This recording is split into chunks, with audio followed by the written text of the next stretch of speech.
masih ada di tempat ini, beribadah dengan baik, bersyukur kepada Tuhan. Dia berikan kepada kita ruang dan waktu sehingga kita menikmati ibadah ini. Dengan kita bisa duduk dengan baik di rumah Tuhan ini, kita sudah mendapat berkat. Berkat yang tidak bisa dinilai dengan apapun. Sebab satu hari di bait Allah, berada di rumah Tuhan sama dengan 1000 tahun, 1000 hari di dalam dunia ini. Kalau saja kita percaya hal itu, dengan adanya kita di bait Tuhan, di rumah ibadah saat ini, kita sudah bersyukur. Karena ini ibadah. Sebagaimana orang Majus, mereka mengambil jarak tempuh yang jauh sekali, bahkan lintas negara, lintas geografis. Mereka mau mengiring arahan bintang Bethlehem, bintang raja, sampai mereka tiba melihat Tuhan Yesus. Dan begitu mereka tiba, sukacita. Mereka tidak meminta apa-apa, malah mempersembahkan segala apa yang ada, karena sukacita mereka bertemu dengan raja ini. Ini sesungguhnya yang diminta Tuhan di dalam ibadah kita, umat Tuhan yang dicinta oleh Allah. Kita dapat bertemu dengan firman Tuhan sudah cukup. Malah sudah mendorong kita ingin mengeluarkan apa saja yang ada dalam kehidupan kita sebagai rasa syukur kita bisa bertemu dengan Dia. Tetapi memang kalau kita lihat sekarang ini ada sesuatu yang paradok terbalik. Malah ketika datang di ibadah, tidak mempersembahkan apa-apa, malah menuntut semua. Dan itulah yang disucikan Tuhan Yesus di bait Allah dengan pecut dan diusir. Sebab dikatakan rumahku rumah doa, mempersembahkan yang terbaik, tetapi sudah engkau buat menjadi sarang penyamun. Yaitu datang di sana bukan mau menyembah Tuhan, tetapi mau mencari hal-hal yang sesuai dan kepentingan diri. Sebab ketika Tuhan Yesus masuk di bait Allah di Yerusalem yang sudah diperjuangkan oleh Dia, tiba di sana sesuai dengan kehendak Bapaknya, ada situasi yang luar biasa. Pertama, dia menangis ketika dilihat dari dekat. Setelah dia masuk, marah. Sehingga sangat kontras sekali keadaan itu waktu itu. Manusia di sekitarnya bingung. Tadi menangis, sekarang marah. Ya, dia marah terhadap dosa, tapi menangis terhadap manusia yang dikuasai dosa. Itulah setiap saat perasaan Yesus ketika melihat kita ibadah sampai nanti selesai zaman ini. Setiap kali ada ibadah seperti sekarang ini, Dia menatap kita ketika kita tidak beribadah sesuai dengan kehendak Allah.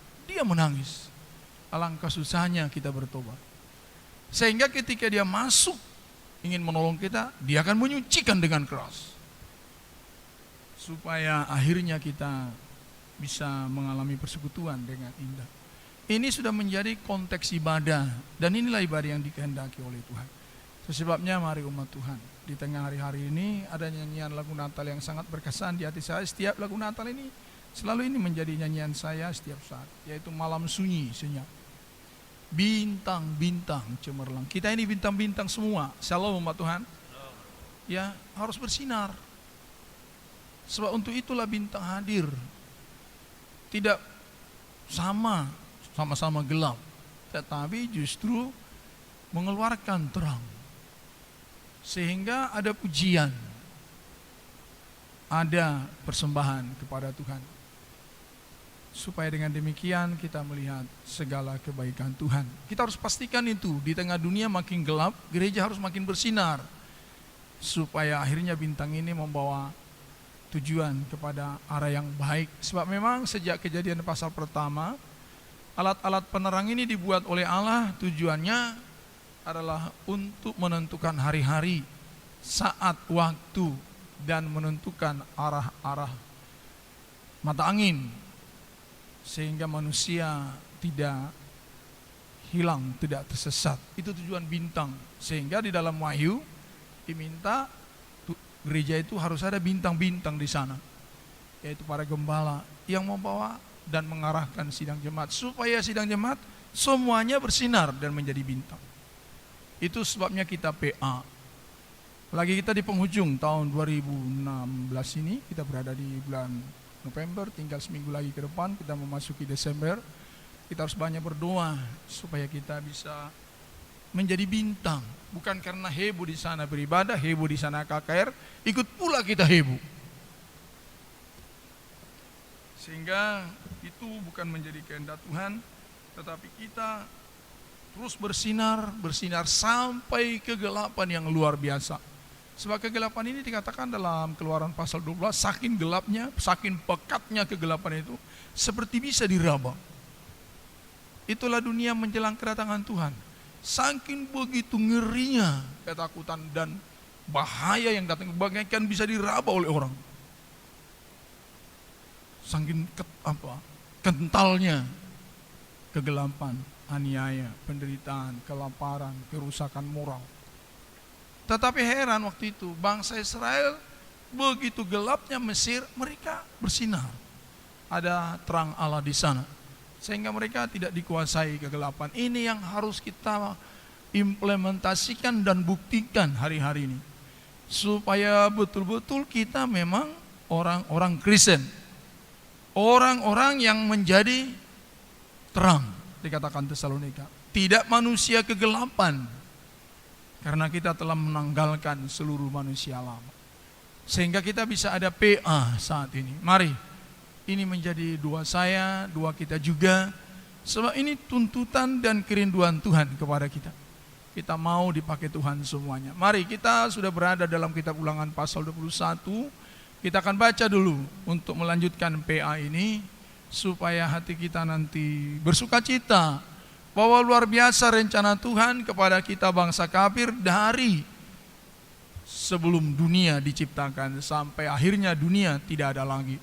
Mari kita baca Ulangan pasal yang ke-21 ayat yang ke-10 ini tentang hak kesulungan. Ya, hak kesulungan yang sudah ditetapkan Tuhan. Dalam Ulangan pasal yang ke-21 ini setelah Tuhan siapkan suatu jaminan, yaitu doa lembu betina menjadi korban, menjaga tanah itu supaya jangan menjadi terkutuk oleh karena ada darah tercurah. Ingat baik-baik, supaya di ibadah itu dipastikan selalu ada berkat, bukan kutuk. Disiapkan lembu, disiapkan darah di sana. Jadi Tuhan sudah proteksi ibadah itu. Makanya setiap ibadah selalu harus ada berfungsi darah Yesus. Makanya selalu memang harus ada perjamuan suci di setiap ibadah tanpa kenal ibadah apapun itu. Kalau menurut Alkitab Kisah Para Rasul, setiap kali beribadah harus ada perjamuan suci. Nah, kenapa kita tidak kerjakan setiap hari ibadah? Karena kelemahan-kelemahan kita yang akhirnya nanti kita anggap menjadi bagian daripada formalitas. Dan ini paling dibenci oleh Tuhan. Sebab semua ibadah kalau jadi formalitas itu menjadi kebencian, jadi agamawi, tidak surgawi. Tapi sesungguhnya umat Tuhan, kalau menurut kebenaran Alkitab, perjamuan suci ini harus selalu hadir dalam setiap ibadah. Malah dalam gereja awal, di rumah-rumah pun mereka beribadah harus ada perjamuan suci. Itu menunjukkan menjadi lambang kepastian bahwa setiap kali ada ibadah ada darah di sana, menjaga jangan sampai ada kutuk. Oleh karena adanya darah yang tercurah, ada dosa, ada manusia berdosa di tengah ibadah. Sesungguhnya di tengah ibadah ini sebenarnya nggak boleh ada orang berdosa. Tetapi manusia kita penuh dengan kelemahan, sehingga kita diizinkan di sini itu hanya karena adanya garansi dari darah Yesus yang dikatakan dalam Ibrani lebih kuat seruannya dari darah Habel. Makanya kita harus pahami itu umat Tuhan. Sesungguhnya kita tidak layak ada di ibadah, sebab terlalu tidak layak kita dalam banyak hal, banyak dosa kita bawa. Tetapi karena ada darah Yesus, kita hadir di sini. Asal memang kita jujur bahwa kita mau dan tidak mau terbabit lagi dengan dosa itu, sehingga dijaminkan di sana darah Yesus. Itu yang di dalam pasal 21 Ulangan ayat 1 sampai ayat 9, saya tidak bacakan. Nah, setelah itu apalagi yang ada? Yaitu ketetapan ayat yang ke-10 sampai ayat yang ke-14, yaitu berbicara tentang status non-Yahudi, bangsa kafir di hadapan Allah. Yaitu akhirnya kita ditawan, sebab kita adalah tawanan daripada iblis tadinya, tetapi kita diambil, ditawan oleh kuasa darah Yesus, sehingga kita mengambil bagian di sana, turut menjadi pemilik tanah Kanaan oleh karena kita diambil menjadi istri. Dan luar biasa ketika kita nanti sudah menjadi istri kembali tidak setia, sehingga kita harus dipisahkan dari suami karena ketidaksetiaan kita, tetap dijaminkan kita tidak disuruh untuk diperbudak, tapi diizinkan untuk tetap menyandang status itu dalam keadaan aman sampai nanti akhirnya hati kita kembali pada Tuhan. Itu yang ada di sana. Ya, sebab di sana diberikan hak kepada bangsa Israel untuk memiliki, yaitu para wanita tawanan yang di dalam Efesus dan di dalam Mazmur kita adalah ditawan dari tawanan-tawanan. Tadinya kita orang tertawan, tapi ditawan oleh darah Yesus sehingga kita ada di dalam bait Allah, ada di dalam pekerjaan Tuhan, ada di dalam berkat-berkat Tuhan. Sehingga semua apa yang di sini heran juga. Makin kita pelajari Alkitab ini, makin luar biasa. Makin hati kita bersuka cita bahwa kita sudah digariskan sejak dari sebelum dunia dibentuk. Kita ada di dalam rencana Tuhan. Sehingga di dalam Mazmur 68 ayat 18 sampai 19, itulah status kita. Manusia yang diambil paksa melalui pertempuran, yaitu oleh karena pertempuran daripada Kristus, umat Israel kita dapat menjadi pewaris ibadah ini. Sebab kalau menurut Efesus kan kita nggak ibadah. Kalau nanti dibaca ibadah pasal 2 ayat 11, karena dikatakan kita sudah mati oleh dosa-dosa kita. Tetapi oleh karena kasih Tuhan kita dibawa masuk, ditawan oleh Tuhan. Maka bersyukur untuk itu. Soalnya dalam Efesus pasal 2, dulu kamu sudah mati oleh dosa-dosamu karena kamu hidup di dalamnya, yaitu mentaati roh-roh yang beredar-edar di angkasa. Tetapi oleh karena kasih karunia Allah yang penuh, yang kaya dengan rahmat, kita dibangkitkan. Dan setelah dibangkitkan dikatakan membuat dan kita dibawa, ditempatkan di sorga. Makanya di sana kalau ada wanita yang ditawan, pertama sekali bawa ke rumahmu. Tidak langsung diambil jadi istri, tetapi harus diproses dulu menjadi orang, menjadi warga negara Israel. Dengan catatan, ya dia harus menggunting kepala rambutnya, mengganti pakaiannya, menggunting kukunya, semua. Setelah di rumah Tuhan, ini penyucian yang harus kita miliki setelah kita jadi Kristen. Setelah itu baru menjadi elok, baru bisa diambil. Ya. Itu terjadi di dalam pasal 21, ada baiknya saya ingin lihat dulu supaya kita jangan jadi lupa. Di dalam pasal 21 Ulangan ayat yang ke-11 dikatakan di sana, coba baca dulu sedikit ya. Pasal 21 ayat 11. Dan engkau melihat di antara tawanan itu seorang perempuan yang elok. Nah, engkau melihat, kemudian sehingga hatimu mengingini dia, dan engkau mau mengambil dia menjadi istrimu. Ya, ada kalimat mau. Berarti belum, tetapi ada kerinduan untuk diambil. Nah, prosesnya dia bagaimana dikatakan? Maka haruslah engkau membawa dia ke dalam rumahmu. Ya, harus dulu ditempatkan di sorga menurut Efesus pasal 2. Di rumah Tuhan, di ibadah.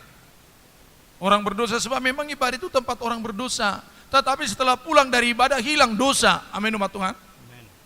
Loh, amin umat Tuhan. Amen. Itu guna ibadah yang dikatakan untuk memperbaiki yang rusak. Jadi memang betul bahwa yang beribadah itu orang-orang rusak, tetapi tidak kembali dari ibadah jadi rusak.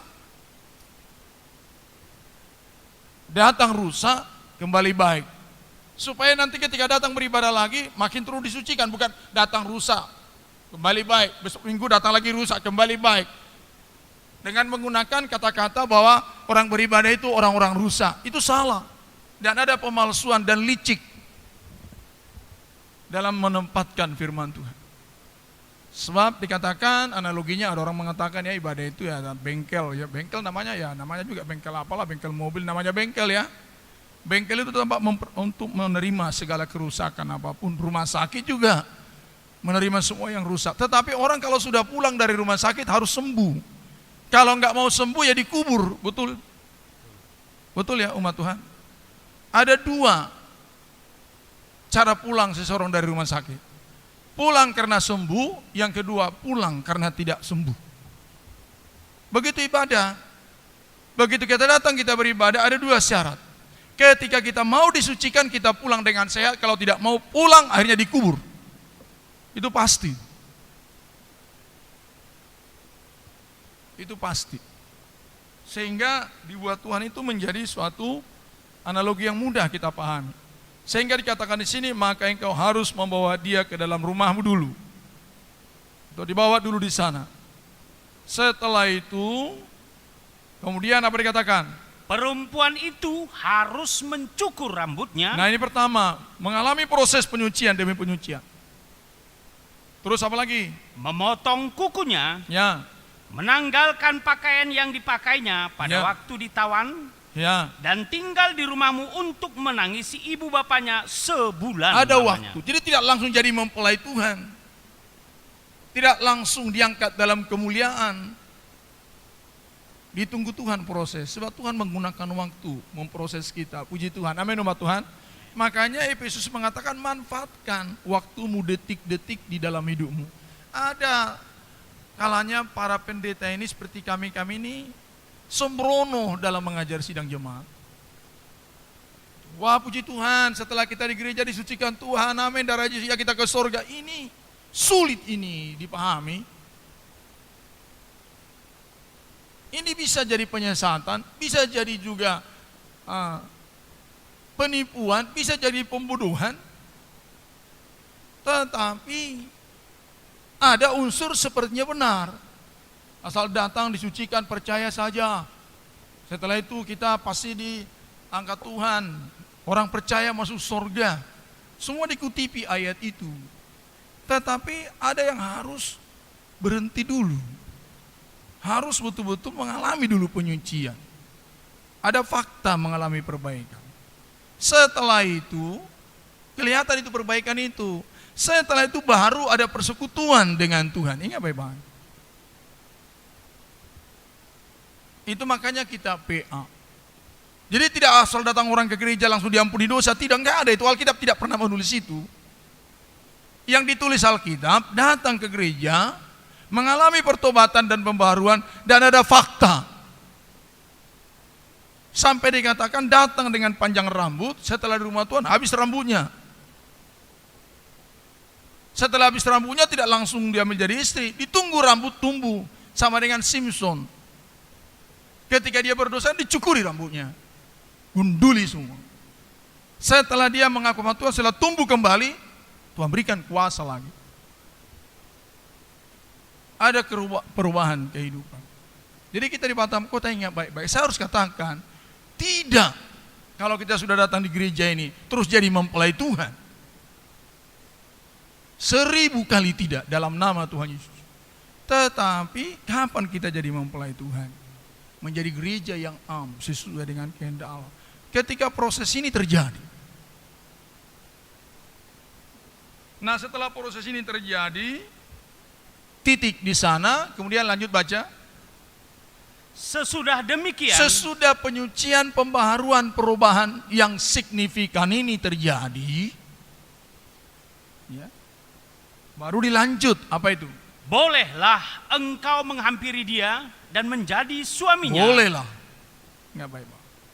Ini berkat bagi bangsa kafir. yang tadinya sudah ditawan iblis, ditawan oleh dosa, dilepaskan oleh kekuatan perang dari Kristus sebagai kepala gereja dengan bangsa Israel. Itu makanya kita sidang jemaat Tuhan harus berperang bersama dengan firman Tuhan. Orang ditangkap, datang mendengar firman, tidak langsung Kristen. Tetapi di situ dia diproses dulu, diproses, sampai dikatakan sebulan lamanya. Dengan tangisan, karena dia meninggalkan semua masa lalunya. Kan itu ya, kalau kita menangis berdoa gara-gara apa sih? Karena banyak utang atau apa sih?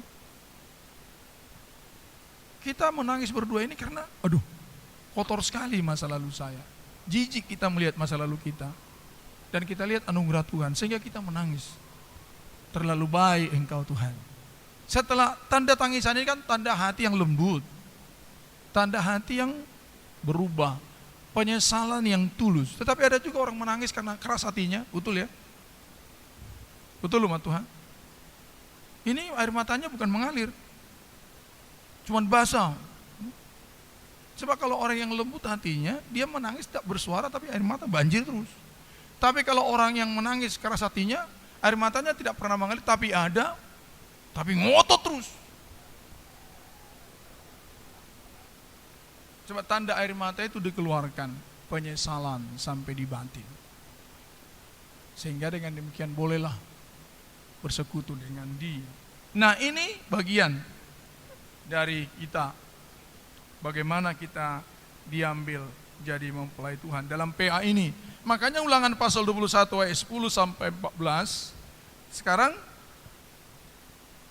saya tulis di sana berbicara tentang status non-Yahudi di hadapan Allah. Status kita di sana, heran ya. Sebab status bangsa Israel nggak usah dibicarakan lagi oleh Allah kepada bangsa Israel. Sebab begini umat Tuhan, kitab Ulangan ini diberikan kepada bangsa Israel yang sudah memang umat Tuhan. Tetapi mereka nanti akan menghadapi ketika mereka memiliki tanah Kanaan, pasti ada non-Israel masuk. Nah bagaimana menangani itu? Jadi kita ini sekarang sudah menjadi imam, jadi pelayan, jadi pendeta, jadi umat Tuhan. Nah tugas kita apa? Menjala jiwa-jiwa. Nah ketika jiwa itu dijala, bagaimana penanganan kita sebagai gereja Tuhan? Makanya ditaruh ini. Sebab hukum Ulangan ini yang harus dikerjakan bangsa Israel ketika sudah sampai di tanah perjanjian. Seperti sekarang ini, yaitu apa-apa saja yang kita kerjakan ketika kita sudah menjadi imam, pelayan, menjadi Kristen yang mengalami kelepasan dari Mesir. Apa yang kita kerjakan? Supaya dengan demikian kita tetap ada hubungan baik dengan Tuhan bekerja. Karena itu juga yang dikerjakan oleh Allah. Nah kemudian ayat 15 sampai 17 ini berbicara tentang hak istimewa umat Yahudi yang telah meninggalkan Allah. Ya, ada hak istimewa. Ini pun demi bangsa kafir, ingat baik-baik. Dan ini kita baca ayat 15 sampai 17. Kita di sini walaupun di atasnya masih sedikit kita pahami. Tapi kita lewat aja dulu. Apa yang kita dengar, kita doakan. Semoga Tuhan menumbuhkan dan memperkembangkan firman Allah. Diulangi baca di rumah dan berdoa lagi. Sekarang kita laju dulu ayat 15 sampai 17. Apabila seorang mempunyai 2 orang istri, yang seorang dicintainya dan yang lain tidak dicintainya. Ya, jadi tolong dipahami di sini. Dicintai. Pokok persoalan di sini dicintai dengan tidak dicintai. Jadi ukurannya di sana cinta. Bagaimana baca? Dan mereka melahirkan anak-anak lelaki baginya, baik istri yang dicintai maupun istri yang tidak dicintai. Dua-duanya ada keturunan. Baca terus. Dan anak sulung adalah dari istri yang tidak dicintai. Ya. Dan oleh anugerah Tuhan, diizinkan Tuhan, anak sulung daripada suami ini lahir dari perempuan yang tidak dicintai. Ini harus kita belajar dengan ketat, supaya nanti jangan salah. Bahwa di perjanjian lama diizinkan dulu 2 istri, di perjanjian baru tidak, enggak ada itu. Di seluruh Alkitab mulai perjanjian lama sampai perjanjian baru enggak ada satu ayat pun mengatakan bisa beristri dua. Cuman kita salah menangkap. Sebab di sini yang diceritakan bukan beristri dua.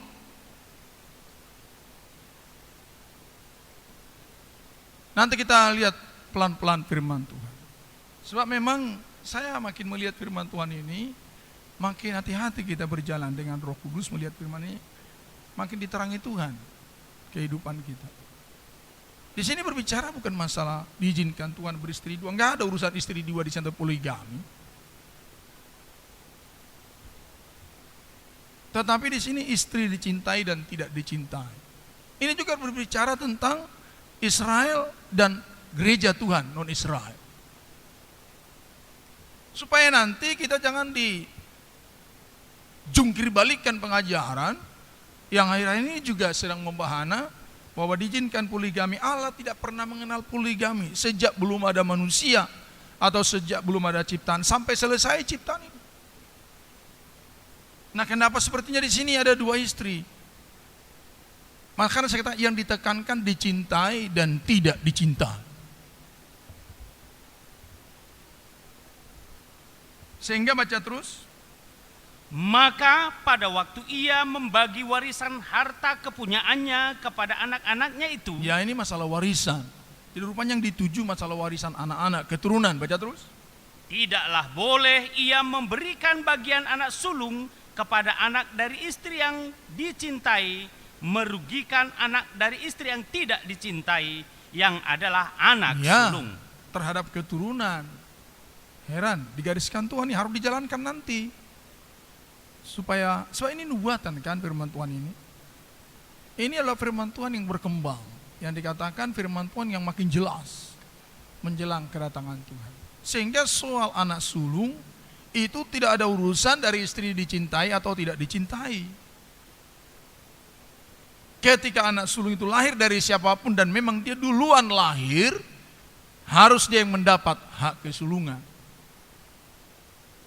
Jangan memberikan hak kesulungan karena saya lebih cinta ini sehingga anaknya ini nggak boleh jadi anak sulung. Nggak bisa. Itu sudah menjadi hukum yang dari Allah dan Allah harus melakukan itu lebih dulu.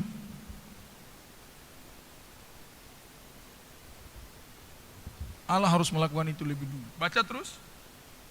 Tetapi ia harus mengakui anak yang sulung, anak dari istri yang tidak dicintai. Karena memang dia yang lahir sulung. Sebab kalau tidak nanti kita tidak mendapat ruang terhadap keselamatan yang daripada Tuhan Yesus. Sebab Tuhan Yesus lahir dari wanita yang tidak dicintai, yaitu Israel. Amin umat Tuhan. Loh, amin umat Tuhan. Kita harus cepat ke sana. Yesus lahir dari bangsa Israel, bukan dari bangsa kafir, betul? Loh, betul umat Tuhan. Nggak, ini harus kita tangkap dulu.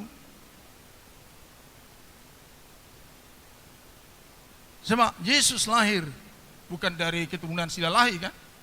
Apalagi si Raja Batak. Yesus lahir dari mana?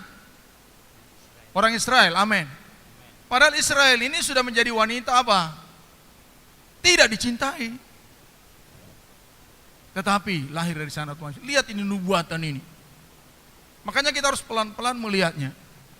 Sebab sasaran Tuhan di sana ada. Maksud Tuhan ada. Makanya diurus masalah cinta tidak cinta.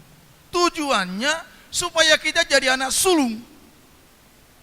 Sebab ternyata Yesus dia mengambil bangsa non-Yahudi. Amin umat Tuhan. Kenapa Yesus mau mengambil kita? Karena bangsa non-Yahudi tidak mau menerima dia, menolak dia. Sehingga dia ambil wanita non-Yahudi, bangsa kafir, jadi gereja Tuhan. Nah, karena dia anak sulung, tentunya setiap ada istri anak sulung, istrinya juga menjadi apa?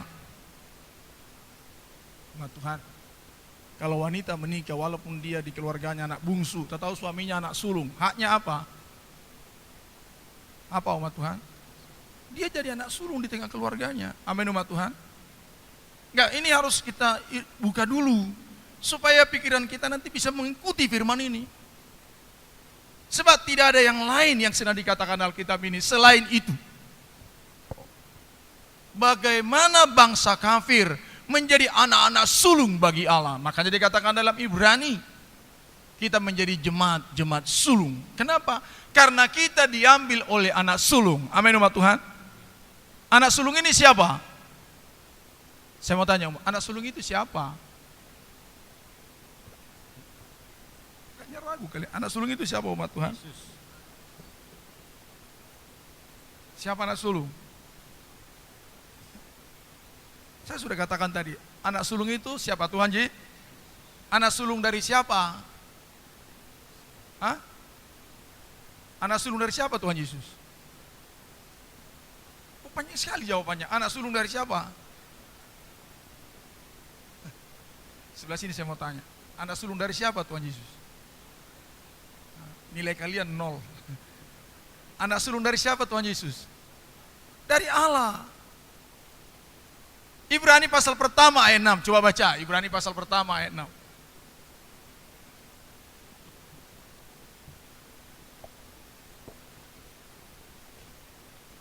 Dan ketika ia membawa pula anaknya yang sulung ke dunia. Jadi Yesus anak sulung siapa? Allah. Jadi kalau saya kasih nilai kalian 0 itu udah syukur. Harusnya nggak boleh di sini.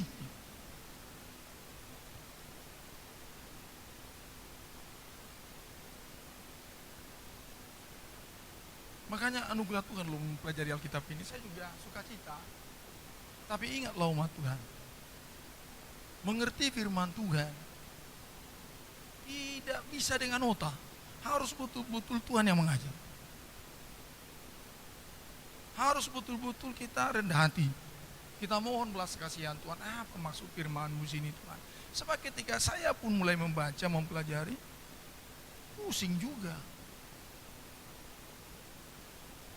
Banyak air mata harus menetes. Saya juga salut juga melihat orang berkhotbah nggak pernah dari matanya sambil tidur dia baca baru berkhotbah. Saya bingung juga, ingin juga saya begitu tapi nggak bisa. Sambil minum kopi di warung mutar-mutar baru sorenya berkhotbah. Wah, luar biasa itu. Saya nggak bisa. Sudah duduk pun saya berminggu-minggu belum dapat. Tapi ini orang baru dibaca satu sebentar tak jadi. Lebih panjang khotbahnya daripada membacanya, kan dahsyat itu. Saya membacanya bisa 1 hari 1 malam, khotbah saya cuma 1,5 jam. Saya mau tanya ibu-ibu di rumah, kalau kita makan berapa lama menghabiskan nasi itu? Hah? Berapa lama kalau orang makan umat Tuhan? Ada nasi di sini, berapa lama memakankan itu?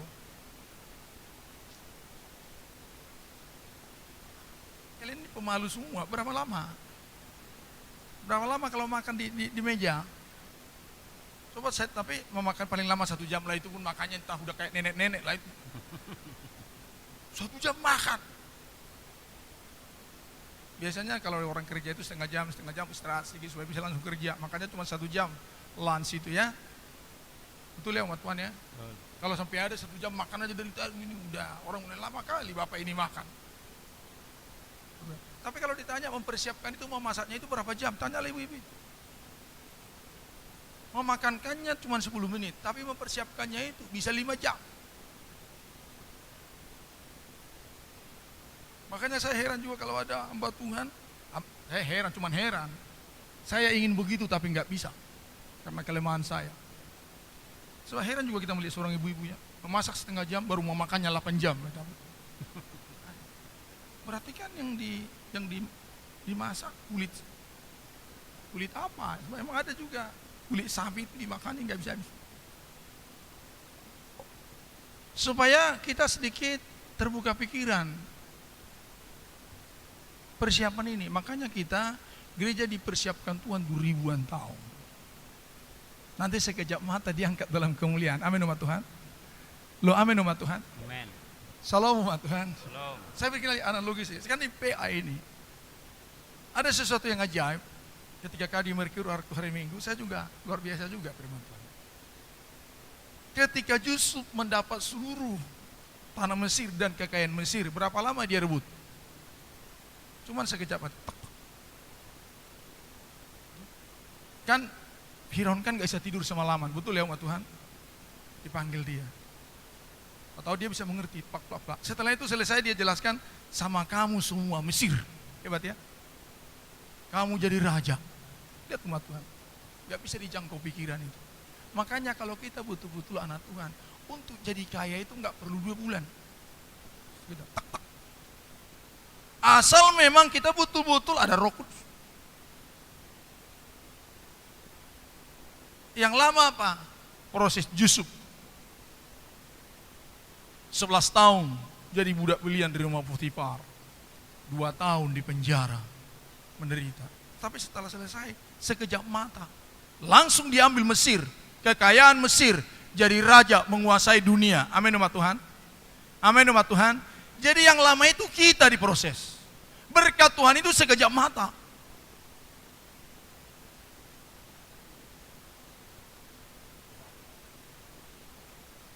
Jadi kalau kita belum mendapat berkat banyak-banyak hari ini karena masih dalam proses, amin. Cuman kita bilang proses terus, selama kita nggak baik-baik ya diproses terus. Tetapi kalau kita cepat, lihat Yusuf itu nggak ada yang bisa menghalangi. Nggak ada teori, nggak ada sistem. Cuma dikatakan kepada Firaun, raja harus mencari orang berhikmat supaya bisa mengatasi ini. Firaun berpikir, siapa lagi? Nah, kamu yang berhikmat, kamulah. Semua kerajaan saya kasih, kekayaan saya kasih, sak jenderal-jenderal saya kasih, tahta saya kasih. Nuh mendapatkan dunia tidak terlalu lama. Begitu datang air bah, dia miliki dunia. Amin umat Tuhan. Lo amin umat Tuhan. Ingat baik-baik. Berkat Tuhan tidak terlalu lama, tapi kita yang lama diproses.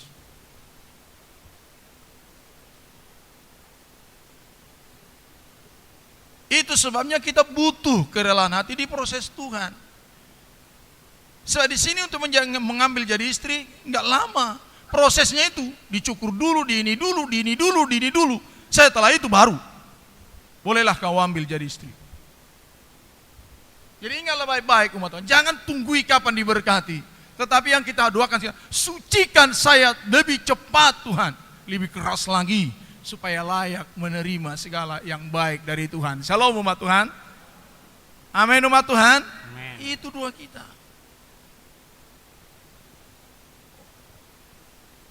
Sebab berkat daripada umat Tuhan ini kan bukan mendapat rumah dan sawah 2000 meter. Janji Tuhan kepada kita, janji Tuhan kepada Abraham kan bukan mendapatkan tanah Kanan secuil aja. Tapi sebesar apa? Coba lihat Roma pasal 14. Roma pasal 4 ayat 13. Saya ulangi baca lagi nih. Di dalam PA ini. Supaya hati kita bergairah dulu. Supaya kita diberkati Tuhan. Pulang dari sini. Terjadi pembaharuan pandangan kekristenan kita ini. Mari baca Roma pasal 4 ayat 13. Sebab bukan karena hukum Taurat telah diberikan janji kepada Abraham dan keturunannya. Apa itu? Bahwa ia akan memiliki dunia. Perhatikan ini umat Tuhan. Berkat kepada gereja bukan memiliki tanah 2 hektar. Tapi memiliki apa umat Tuhan? Dunia. Memiliki apa umat Tuhan? Dunia. Dunia. Masa berkat kita baru dapat 1 mobil aja udah merasa rohani. Dunia umat Tuhan. Sebab janji Tuhan kepada orang yang berkenan kepada Tuhan, duniaku. Sejak Adam dicipta oleh Tuhan, dunia dikasih. Dan itu juga tujuan gereja ini. Kenapa diminta kita bertobat? Supaya kita memiliki dunia. Jadi jangan terlalu bingung kalau kita belum punya rumah di dunia ini hanya cuma 2 meter atau berapa lah itu, 25 kali 30 meter. Sebab kalau kita bertobat dengan baik, jadi milik Tuhan, dunia ini dibagi gereja Tuhan. Nah untuk itu kita. Sebab hak kesulungan itu nanti 2 kali lipat dikatakan. 2 bagian. Yaitu dunia dan sorga. Dan dikatakan itu kepada Abraham dijanjikan. Makanya dijanjikan kepada Abraham kan bukan hanya tanah Kanan. Itu kan di perjanjian lama. Di perjanjian baru dunia.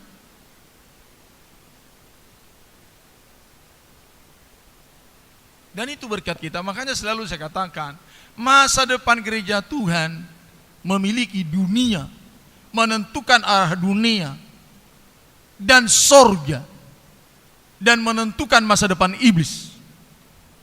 Makanya kan di dalam pelajaran-pelajaran sekolah kita, khususnya orang-orang teologi, mereka belajarkan eskatologi. Eskatologi itu kan tentang masa depan.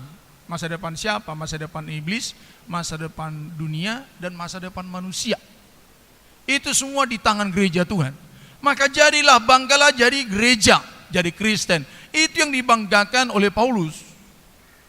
Saya harus bolak-balik katakan, kenapa kita malah sudah jadi imam, sudah jadi pendeta, full timer, apa saja gelar-gelar kita sebut, tapi kita nggak bangga jadi Kristen.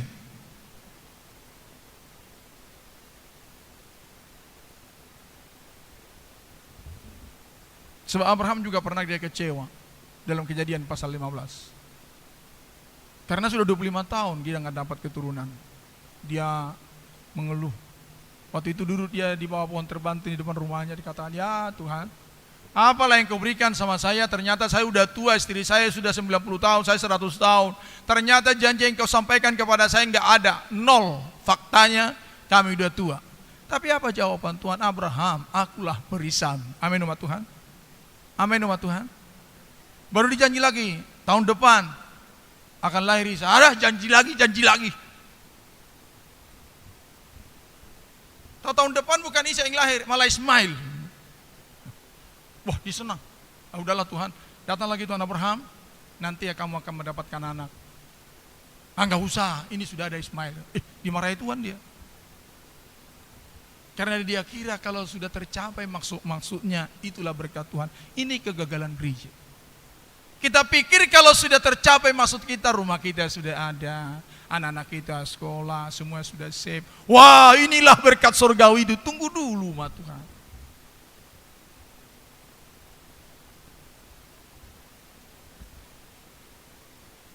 Tunggu dulu.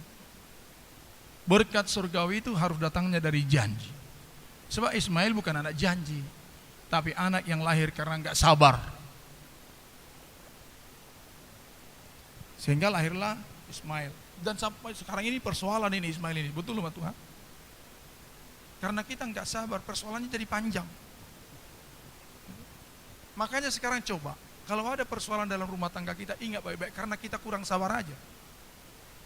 Coba kita tidak bertindak kemarin, tidak sabar sedikit lagi, tidak akan sesusah ini. Jadi kalau kita susah sekarang, bersyukurlah sama Tuhan, karena saya enggak sabar Tuhan. Amin umat Tuhan. Amin umat Tuhan. Dulu ada pemuda ketika menikah, dia bilang, kenapa saya terus menikah ya? Sekarang ini pemuda jadi cantik-cantik. Dia bilang, coba saya sabar sedikit kemarin.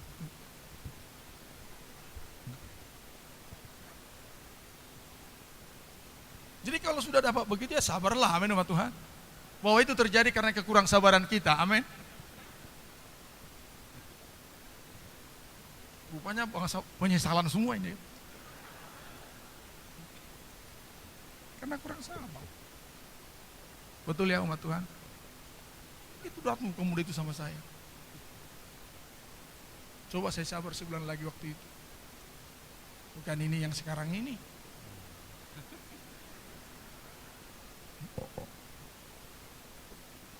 Tetapi Tuhan mengelola dengan baik. Amin umat Tuhan. Amin. Shalom umat Tuhan. Halo. Makanya perlu sabar loh umat Tuhan. Amin. Kita bernyanyi dulu, sabar ya. Sabar. Coba. Ayo kasih nadanya. Sabar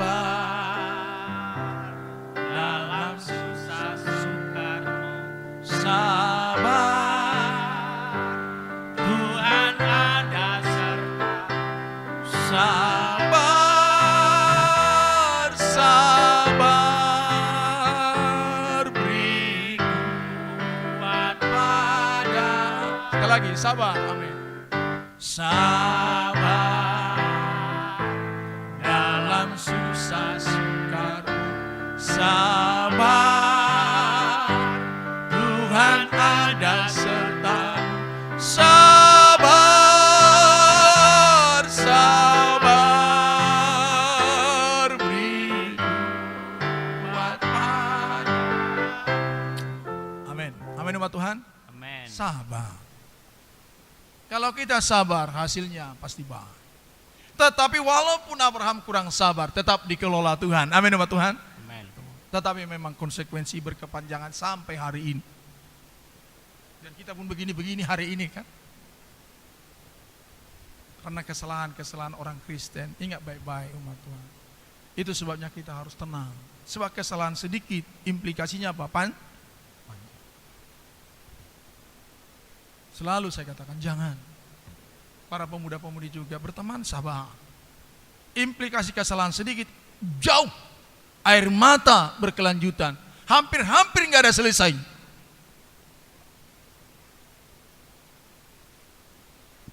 Selalu air mata, selalu air mata. Maka perlu sabar.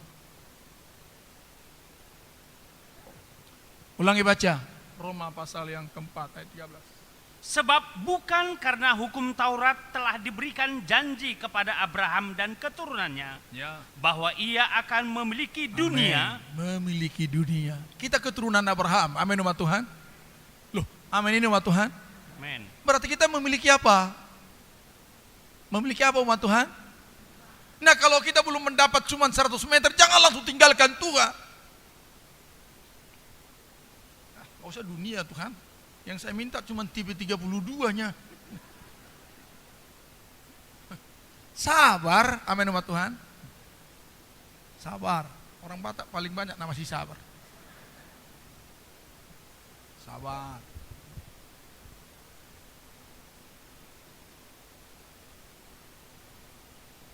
Memang enggak mudah umat Tuhan. Kata sabar ini cuma 3 hurufnya ini kan.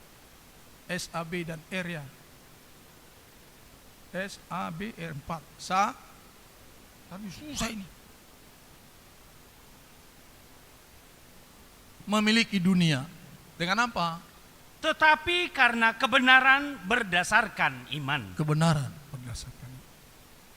Pasti akan diraih oleh Abraham. Dan itu pasti kita raih. Maka pegang firman Tuhan.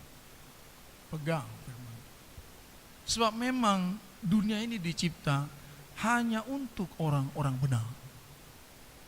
Tidak pernah Tuhan cipta dunia supaya ada iblis di sana. Tidak pernah Tuhan cipta dunia ini sejak dari semula supaya ada orang jahat di sana. Tuhan tidak mau ini. Dunia dicipta hanya untuk orang-orang ciptaan Allah. Amin umat Tuhan. Amin umat Tuhan. Amin. Maka pegang itu. Janji Tuhan tidak akan pernah beralih. Kesabaran kita harus ada. Ketekunan di dalam iman. Kita pasti memiliki itu.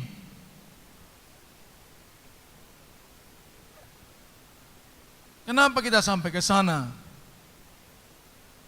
Sebab ini bicara hak kesulungan. Kita kembali dalam Ulangan pasal 21 ayat yang ke-16.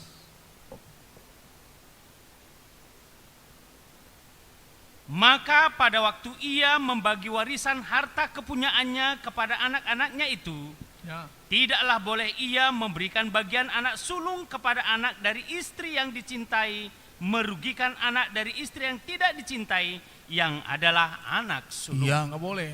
27 tetapi 17. Tetapi ia harus mengakui anak yang sulung, Ia harus mengakui anak yang sulung. Terus. anak dari istri yang tidak dicintai itu, dengan memberikan kepadanya 2 bagian dari segala kepunyaannya. Ini berkat gereja. Karena kita diambil oleh anak sulung. Heran, dari wanita yang tidak dicintai Tuhan.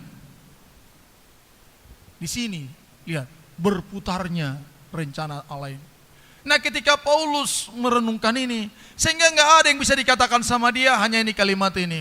Oh, alangkah dalamnya hikmat Allah. Tak terselidiki jalan-jalan. Itu dalam Roma pasal 11. Sebab semuanya dari dia dan oleh dia. Dan bagi dia, baginya lah kemuliaan sampai selama-lamanya. Amin umat Tuhan. Tak terselidiki. Itu sebabnya kita hanya mengikuti firman aja umat Tuhan. Sebab rencana Tuhan tak terjangkau oleh manusia. Ternyata bukan Israel menjadi gereja. Menjadi mempelai Tuhan. Mereka tidak jadi pemilik dunia ini. Tadinya untuk mereka. Tetapi bagi gereja Tuhan. Makanya ada kerajaan Salom. Kerajaan 1000 tahun. Itu siap untuk gereja. Untuk saya ketika kita diangkat masuk dalam pesta nikah. Dalam rapture pengangkatan gereja. 7 tahun berpesta di sorga. Turun. Dunia disucikan oleh Tuhan. Dunia yang masih ada ini. Gak ada orang berdosa. Turun gereja menjadi penguasa. Bangsa Israel jadi penduduk. bukan pemilih. Kita jadi pemilih. Bukan hanya itu kita dapat. Satu lagi, kita menjadi istri. Harusnya mereka. Makanya ketika Paulus memahami dikatakan, saya buang keyahudian. Karena jauh lebih dahsyat menjadi tubuh Kristus. Nah, kalau kita memahami firman Tuhan sampai di sini, makanya dikatakan uang enggak sampah semuanya. Karena kebanggaan dia memiliki apa? Kristus. Nah, setelah kerajaan 1000 tahun, lihat. Akhirnya dunia ini harus dikiamatkan. Baru berpindah kepada langit dan bumi yang bersifat kekal. Amin umat Tuhan. Amin umat Tuhan. Itu ada di pasal 20, pasal 21 dalam Wahyu. Sehingga lihat, inilah dua bagian ini. Itu soalnya dikatakan Tuhan Yesus kepada Petrus. Kan Petrus datang. Jadi apa yang kami dapat Tuhan? Kami sudah menjual semuanya karena Injil dan mengiring Engkau. Dikatakan semua Tuhan Yesus. Ingat ya, orang yang sungguh-sungguh meninggalkan ini semuanya karena namaku, dia akan mendapatkan 100 kali lipat di dunia ini. Dan di dunia akan datang, dia akan mendapat hidup kekal selama-lamanya. Amin umat Tuhan. Itu yang dikatakan dua bagian. Itu sebenarnya tidak akan hilang berkat jasmanimu umat Tuhan. Apapun yang terhilang sekarang, apapun yang kita buat sekarang karena melayani Tuhan, itu kembali 100 kali ganda. Itu harus digenapi. Makanya perlu ada kerajaan 1000 tahun. Supaya jangan ada firman Tuhan yang terhilang walau satu iota. Bahwa saya dan kita gereja Tuhan ini pasti memiliki dunia. Setelah itu baru selesai itu. Naik dalam kekekalan, memiliki surga. Makanya dikatakan dalam agungnya rahasia ibadah kita, mengandung janji. Baik untuk hidup sekarang ini, juga untuk hidup kapan? Setelah selesai hidup ini. Maka banggalah di dalam Tuhan. Maka berjeri lelahlah untuk Tuhan. Dan angkatlah panji Kristus. Melayani lebih sungguh. Amin umat Tuhan. Amin umat Tuhan. Karena tidak kehilangan apa-apa. Sehingga dari sini kita lihat berbicara tentang hak istimewa umat Yahudi yang telah meninggalkan Allah. Istri pertama yang menolak suami. Ingat baik-baik. Sebab Allah tidak pernah tidak mencintai Israel. Tapi Israel tidak cinta lagi kepada Tuhan. Ingat baik-baik. Makanya tadi bahasa Indonesia mengatakan tidak dicintai. Bukan tidak dicintai sesungguhnya. Tapi Israel tidak mencintai lagi. Klik lagi Purnama. Supaya kita lebih cepat. Perhatian dan renungan. Saya buat di sini ya. Ada baiknya saya tidak berdiri dulu di sini ya. Dari tadi saya dari rumah saya katakan mau PA murni aja lah saya pikir ya. Mau pernamui aja. Mau belajar dulu sebelum masuk pengertian rohaninya. Coba agak sulit ayat ini memang. Supaya kita bisa menangkap dengan perhatian dan renungan. Bagi kita ini, amin umat Tuhan. Setelah diperhatikan direnungkan. Bukan enggak saya tulis pengetahuan. Udah jauhkan aja pengetahuan. Tetapi untuk kita lakukan apa itu? Alkitab menulis kepada semua umat manusia sepanjang zaman bahwa Israel tidak pernah ditolak oleh Allah. Amin ya. Loh amin umat Tuhan? Enggak pernah. Amin. Aminnya ini. Tapi pernah saya dengar katanya ditolak, itu karena kurang dengar. Atau salah dengar. Atau yang menyampaikan mungkin kurang tepat. Bahwa Israel tidak pernah ditolak oleh Allah. Tetapi Israel yang menolak Allah. Amin ya. Masa bilang amin aja kalian gak mau? Amin umat Tuhan. Israel yang menolak. Bagaikan istri pertama yang meninggalkan suami resminya. Ingat lo baik-baik, kita pun umat Tuhan gak pernah ditolak Tuhan. Amin. Tapi kita yang selalu menolak Tuhan. Amin ya. Betul ini umat Tuhan. Gak pernah kita ditolak. Jadi jangan salah, tapi walaupun itu nanti bahasanya, ya bangsa itu sekarang ditolak Tuhan, ingat baik-baik. Yang sedang dikatakan, Israel menolak Tuhan, amin ya. Sebab di bahasa Indonesia agak susah, nggak bisa dibedakan mana subjek, mana predikat. Saya pernah ngomong-ngomong dengan istri saya, apa artinya akulah gembala yang baik? Kemudian gembala yang baik aku. Kan berbeda artinya itu kan. Predikat menjelaskan subjek. Bukan subjek dijelaskan oleh predikat. Tapi itu untuk orang-orang sastra lah ya. Nanti Pak Besaliel kan, betul ya? Akulah gembala yang baik aku berbeda itu kan. Kalau kamu katakan sama, susah. Beda, jauh bedanya. Tetapi kadang-kala untuk kita sama semua, itu yang maksudnya itu. Cuma kau balik-balik bikin pusing aja, enggak. Itu namanya pelajaran hermeneutika ketika sekolah Alkitab. Amin ya. Pelajaran apa? Nafsir. Jadi menafsir itu umat Tuhan bukan menghayal kayak dukun. Melihat tata bahasa, menempatkan struktur kalimat menurut urutan mana saja predikat, keterangan dan yang lain bla bla bla segala banyak di sana. Makanya perlu lulus SMP jadi Kristen. Amin. Loh, amin ya Tuhan. Jangan bilang gak usah sekolah nak langsung ke surga, enggak. Perlu S1, perlu S2, perlu S3, amin. Loh, amin ya Tuhan. Bayangin gak tahu sastra berkhotbah, suka-suka dia bikin Alkitab ini. Tetapi Tuhan pun tidak marahi itu, karena yang begitulah dia tahu, amin ya. Itu luar biasanya Tuhan itu, dipakai Tuhan juga itu. Bukan gak dipakai. Bahwa Israel tidak pernah ditolak oleh Allah, tetapi Israel yang menolak Allah. Nah ini, terus buktinya ada ayatnya kan? Kita lihat nih, Hosea, mari baca. Ini perlu kita baca, Hosea pasal 2 ayat 1. Atau dimulai dulu, Yesaya 50 ayat 1, Yesaya aja dulu.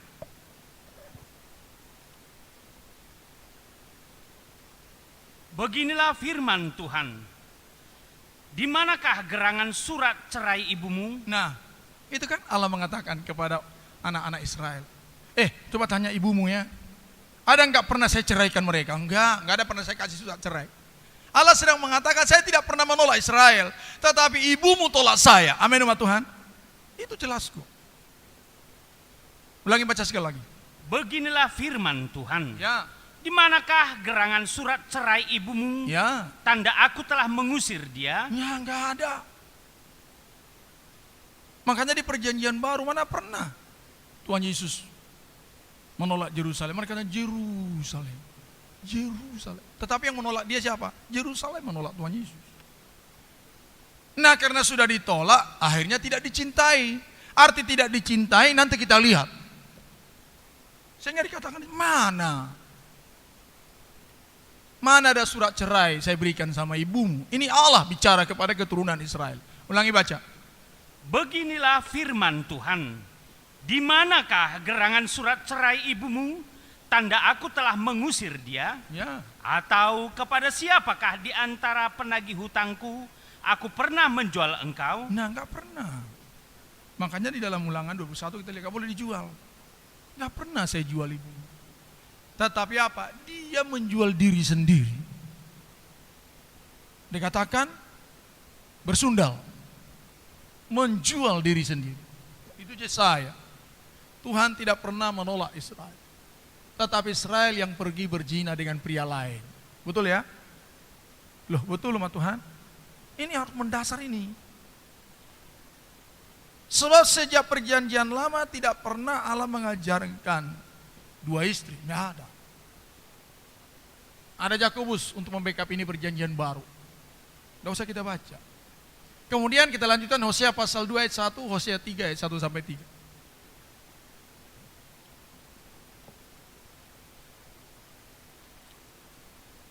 Hosea pasal 2 ayat 1. Adukanlah ibumu, adukanlah sebab dia bukan istriku. Adukan, dia nggak istriku lagi, sudah pergi dengan pria lain. Oleh karena keinginan nafsunya. Sehingga dia katakan, adukan ibumu. Ulangi sekali lagi. Adukanlah ibumu, adukanlah sebab dia bukan istriku dan aku ini bukan suaminya. Biarlah dijauhkannya sundalnya dari mukanya. Iya, jadi bukan karena Tuhan Yesus nggak mau menyatu dengan Israel, tapi dia pergi bersundal.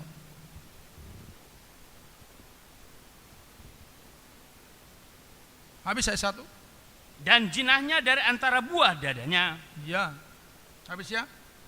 Saya hanya membuktikan bahwa Allah tidak pernah menolak Israel. Tapi Israel yang menolak dia. Makanya di perjanjian baru, kalau kita tidak setia, dia senantiasa apa? Setia. Tetapi kalau kita menolak dia, akhirnya dikatakan apa? Dia pun akan menolak kita.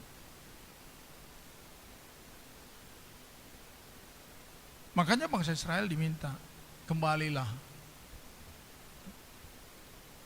Pasal 3 ayat 1. Berfirmanlah Tuhan kepadaku, Ya. pergilah lagi, cintailah perempuan yang suka bersundal Nah, dan berzina. sampai dikatakan kepada Hosea, coba kamu cintailah perempuan yang suka bersundal. Itulah Tuhan Yesus. Cintai. Tetap dicintai. Dan ini juga menjadi pelajaran yang sangat esensi bagi kita umat Tuhan. Kalau kita sudah menikah, apapun dibuat istri suami kita tidak bisa cerai, harus dikelola baik-baik. Jadi jangan nanti mengambil perjanjian baru, boleh kawin lagi karena sudah berzina. Jangan semudah itu. Jangan.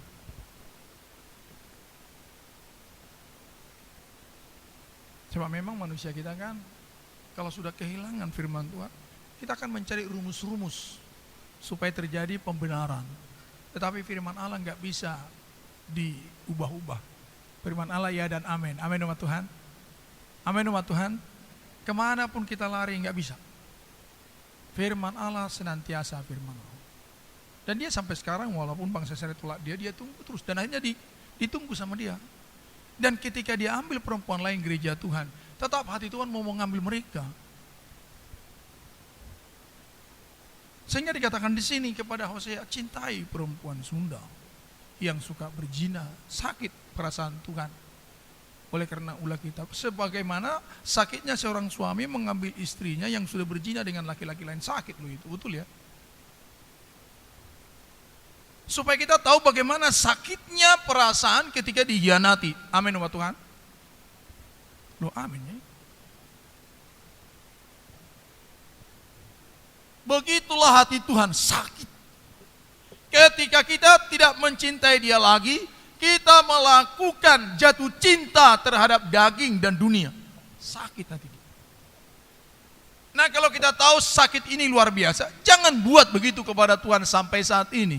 Kasihi dia lebih dari segalanya. Amin umat Tuhan. Loh amin umat Tuhan. Kalau kita tahu sakitnya dihianat.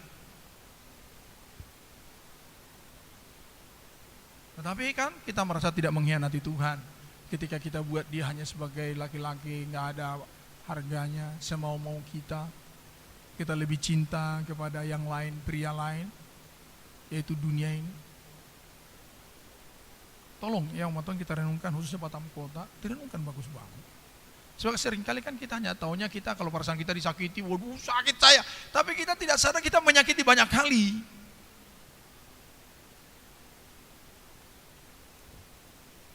Tapi dikatakan di sini hebatnya, cintailah perempuan bersundal supaya Hosea tahu. Sebab waktu itu kan Hosea udah kesal melihat bangsa Israel. Dia mau biarkan aja, nggak usah dilayani, biarkan neraka ini. Tuhan bilang tolong cintai. Makanya kita membuat Tuhan juga di sini kan ada nama saya membuat Tuhan. Sebandel apapun jemaat itu cintailah ya. Amin ini Pak Johannes. Jangan bilang buang aja lah Tuhan ini. Sudah nggak ada perpuluhannya, banyak lagi ceritanya. Usir dalam nama Yesus, nggak boleh ya. Loh, amin. Saya tanya Pak Johannes, amin ini? Lebih baik nggak usah bilang amin, karena berat kan? Betul ya? Bayangin, nggak pernah apa-apa, cuma datang Bapak ngasih dia, ku tengok. Lihat Bapak sekarang begini, hanya menghakimi aja. Kira-kira pendeta gimana? Musa juga pernah begitu, sampai dia marah. Gak pernah kuambil anak kambingmu.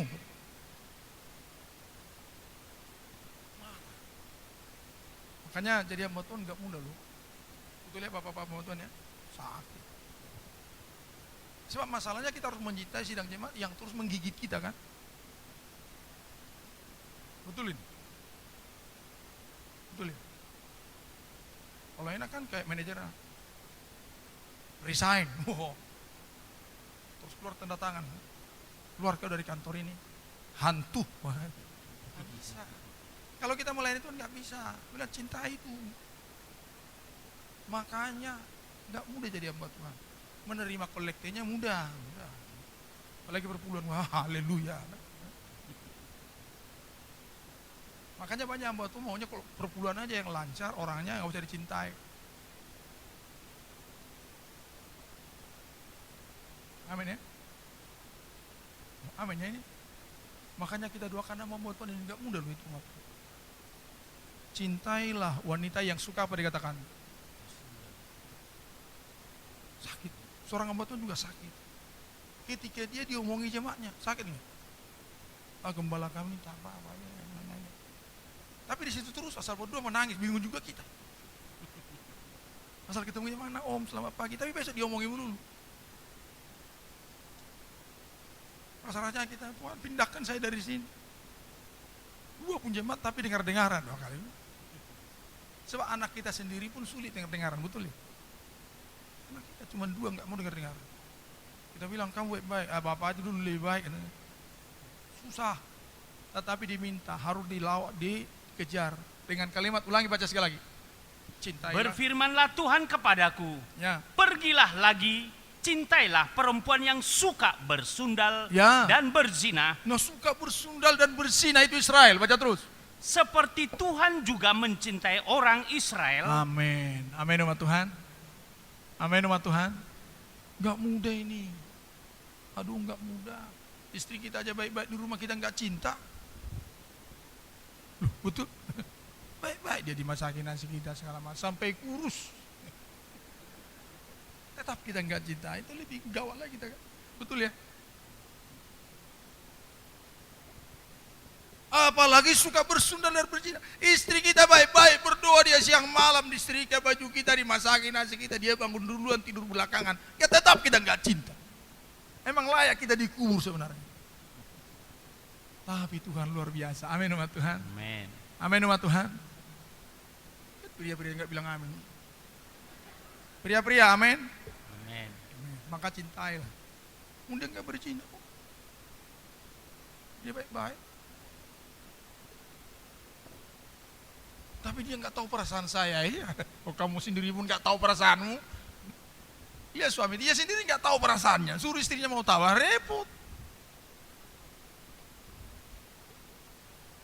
Pria-pria di sini paling sakit kalau sudah dengar PA. Om ini laki-laki aja yang dihabisi di sini. Makanya jarang laki-laki di Batam Kota.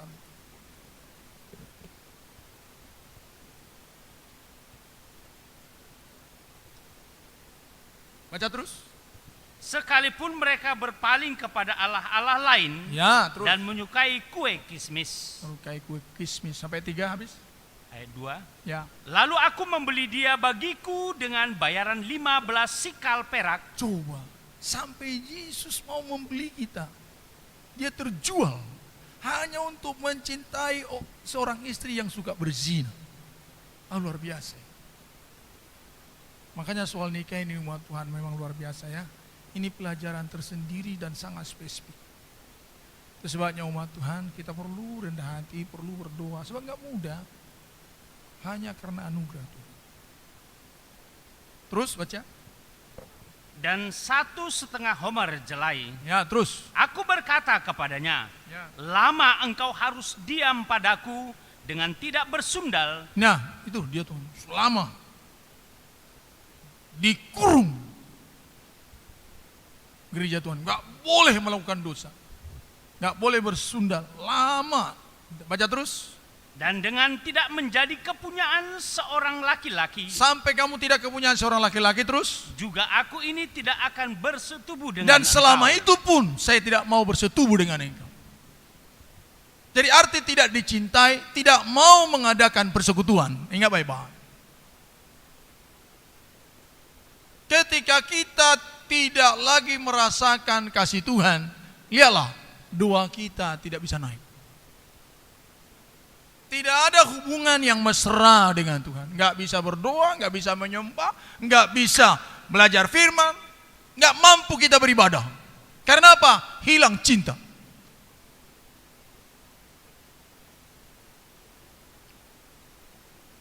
Itu sebabnya umat Tuhan ingat baik-baik. Jangan pernah kita kira, wah Tuhan itu cinta sama saya. Dari mana kita tahu Tuhan cinta sama kita? Doa kita selalu naik membubung kepada Tuhan. Sebab cinta itu diukur persekutuannya yang mesra dan menyala. Amin umat Tuhan. Amin umat Tuhan. Shalom umat Tuhan. walaupun dikasih, coba seorang suami dikasih rumah sama istri, dikasih mobil, tapi nggak ada persekutuan. Bagaimana perasaan istri? Nggak ada. Bisa stres dia, kerasukan pikiran, aneh. Karena tidak ada persekutuan. Begitu gereja. Begitu tidak ada persekutuan yang baik dengan Tuhan dalam penyembahan, dalam doa, dalam kesaksian, dalam bersaksi, lihat gereja itu aneh, liar.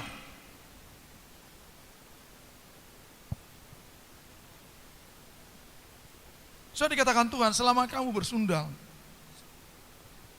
saya nggak mau. Nah sekarang kalau kamu bertobat, saya ikat kamu terus sampai kau lepas.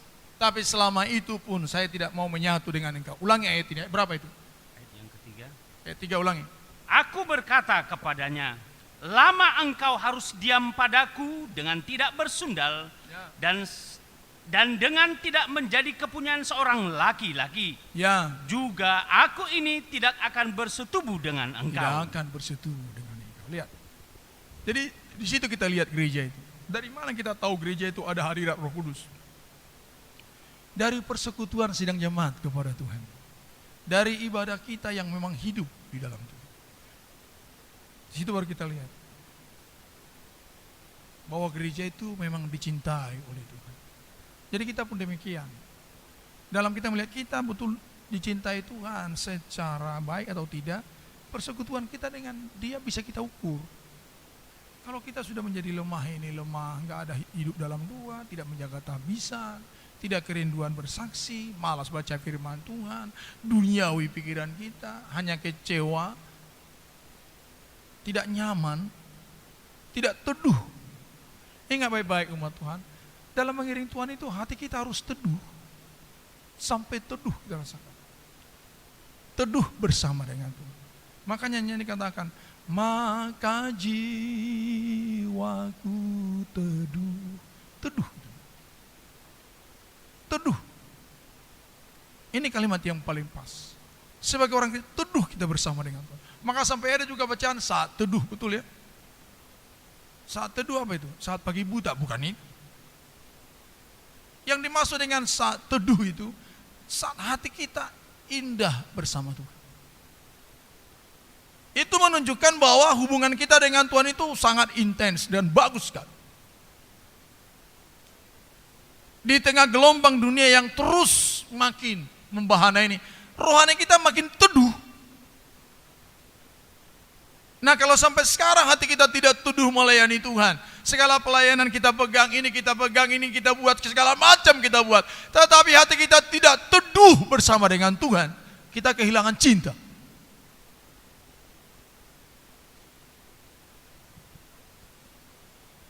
Kehilangan cinta. Kita belum masuk ke ulangan itu. Saya baru menjelaskan istri yang dicintai dengan tidak dicintai. Kapan kita tahu bahwa kita Kristen tidak dicintai? Tidak nyaman rohani kita, tidak teduh. Boleh aja kita katakan Tuhan Yesus sangat cinta, betul, tidak ada yang bisa menolak itu. Yesus penuh kasih, panjang sabar, betul. Tapi kita tidak pernah rasakan kasih itu, ini yang menjadi persoalan. Bayangin kalau kita di Batam kota, kita imam-imam gak bisa merasakan teduh di dalam Tuhan. Bingung kita. Galau hati kita. Sementara kita berjalan berduaan dengan mempelai pria. Tapi hati kita galau. Gak tahu kita mau kemana.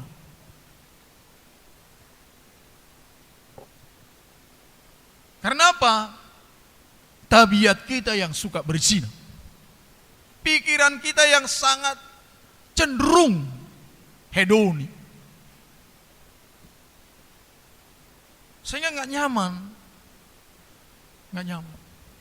Biar kita berlutut 1 jam gak pernah bisa tenang. Sampai gak tahu apa kita mau. Setelah itu selesai, tinggal tegang leher, malah naik darah tingginya berdua. Begitu amin, marah, semua dimarahi, tiang pun dimarahi. Padahal sesungguhnya begitu kita berdoa dengan teduh, hubungan kita yang baik dengan Tuhan, tenang itu.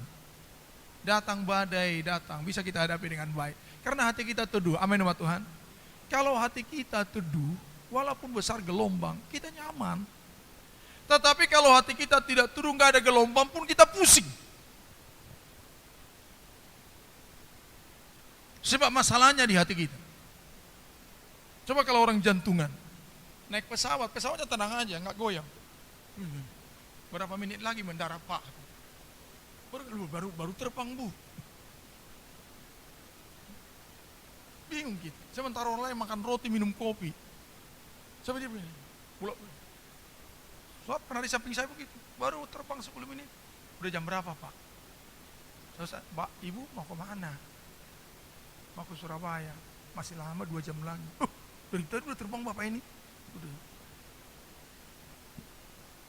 Ditanya lagi, setelah ada 30 menit. Berapa menit lagi Pak? Masih lama lagi. Oh lama terus. Rupanya dia sedang apa? Jantungnya nggak enak. Bisa sebentar lagi Bu, nggak lama lagi. Oh nggak lama lagi ya, segar dia. Gua jadi semua dipegang sampai. Kenapa? Nggak teduh jiwa. Sementara ada orang kalau teduh jiwanya sampai itu COVID berlompatan dari meja, berat masih bisa dipegang. Karena apa? Teduh jantungnya. Amin sama Tuhan. Pernah kalian rasakan itu? Pernah rasakan itu? Sebab sering kali karena saya sering terbang ini kan gitu. Waktu sama istri saya lagi minum kopi, wah, masih kita pegang ininya. Sementara, masih kita. Karena apa? Teduh jiwa. Jantung kita masih berdetak dengan apa? Kalau nggak normal ya lah. Belum terbang aja udah basah semua. Begitu. Kalau hati kita tidak turun di dalam Tuhan, belum ada masalah, kita udah jantungan. Apalagi betul-betul ada masalah, langsung jogal. Tahu juga? Kaku. Itu susahnya sakit jantung ini. Nggak ada masalah, dia gemetaran. Setelah ada masalah apa? Mengeras. Tapi kalau orang tidak sakit jantung, ada masalah, dia tidak mengeras, tenang. Begitu ya. Makanya kita berdoa supaya jantung kita tetap normal. Amin sama Tuhan. Amin sama Tuhan. Amen. Karena jantung kita siapa? Tuhan Yesus. Loh, itu ya. Engkau jantung apa dikatakan? Amin sama Tuhan. Jadi lihat umat Tuhan, sampai teduh hati kita. Makanya itu yang kita kejar. Bayangin kalau kita datang di ibadah begini, pulang gak teduh. Pergi ke kantor pulang gak teduh, gajian gak teduh, jadi kapan teduhnya? Perlu kita berdoa. Sebab memang apapun dibuat, kalau kita nggak lihat orang darah tinggi itu dikasih obat tensi pun tetap naik. Kurangi makan tetap naik. Hanya dokter bilang, tolong Pak, tenang sedikit. Dan selalu dia bilang, tenangnya saya Pak. Enggak dari tensi Bapak ini, enggak pernah Pak, ya, tenang. Jadi menenangkan jiwa ini. Kalau hati jiwa kita tenang, semua akan Tuhan tolong kita. Amin sama Tuhan. Amin sama Tuhan. Amen. Maka jiwa. Itu karena cinta.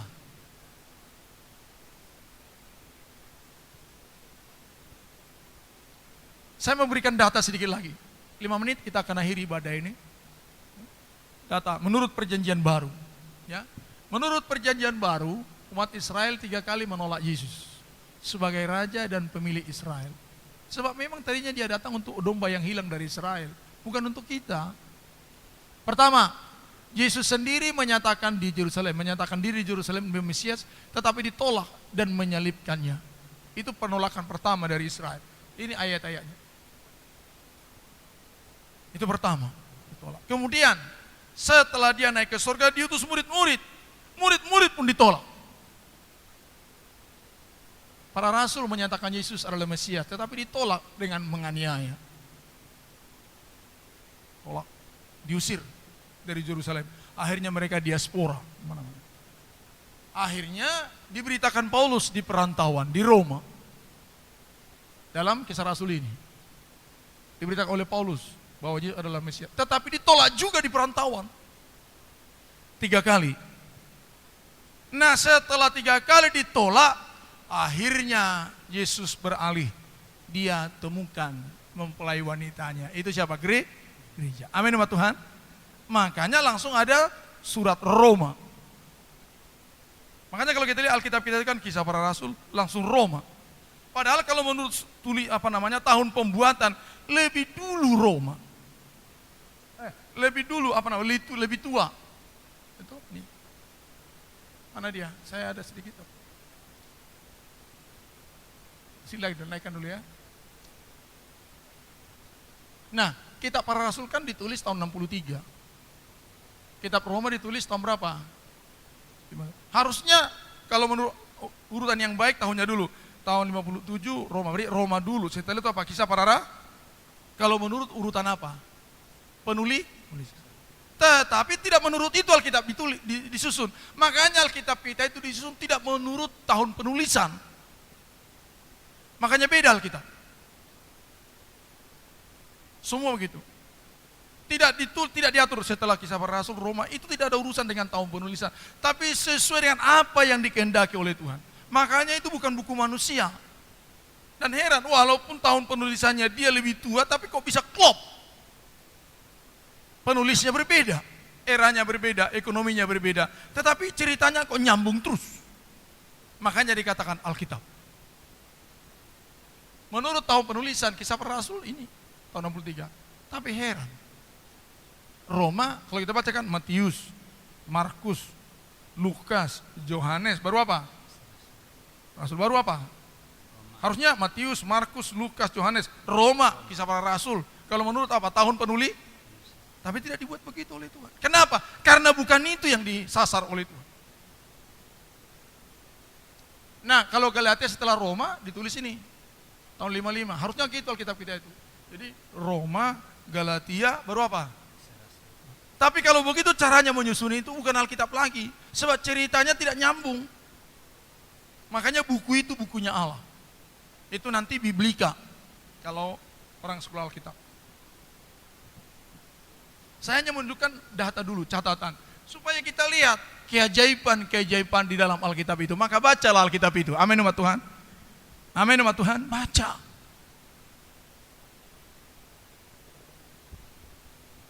Nah, kita kembali kepada yang dikatakan di sana. 3 kali ditolak. Tetapi yang terakhir kan ditolak di perantauan. Coba baca Kisah Rasul pasal 28 ayat 17.